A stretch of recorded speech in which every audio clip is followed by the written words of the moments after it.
கர்த்தர் வாக்கு கொடுக்கிறார், இந்த மாதம் அவர்கள் கண்களுக்கு முன்பாக கர்த்தர் உங்களை மேன்மைப்படுத்த போகிறார். நம்பர் 1, முதலாவதாக கர்த்தர் யாருக்கு முன்பாக நம்மை மேன்மைப்படுத்துவார் என்றால், நம்முடைய வார்த்தையை நம்பாத ஜனத்துக்கு முன்னாடி கர்த்தர் அவர்கள் நம்புகிறது போல ஒரு அற்புதத்தை உங்களுக்கு செய்வார்.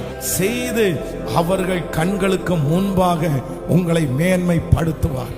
இரண்டாவதாக கர்த்தர் உங்களை மேன்மைப்படுத்த போகிறார். உங்க வார்த்தையை காது கொடுத்தே கேட்காம, உங்களுடைய வார்த்தையை அப்படியே தட்டுற, உங்களுடைய வார்த்தையை ரொம்ப கேவலமா பார்க்கிற அந்த ஜனத்திற்கு முன்பாக உங்களை மேன்மைப்படுத்துவார். மூன்றாவதாக, ஆண்டவர்னு ஒருத்தர் இவருக்கு இல்ல, இவனுக்கு வாக்குத்தத்தம் கொடுத்தது மாதிரி தெரியலன்னு சொல்ற அந்த ஜனத்திற்கு முன்பாக கர்த்தர் உங்களை மேன்மைப்படுத்த போகிறார். என்னுடைய வீட்டிற்கு அருகாமையிலே இருக்கிற என்னை அற்பமாய் பார்த்த அந்த ஜனத்திற்கு முன்பாக இயேசு என்னை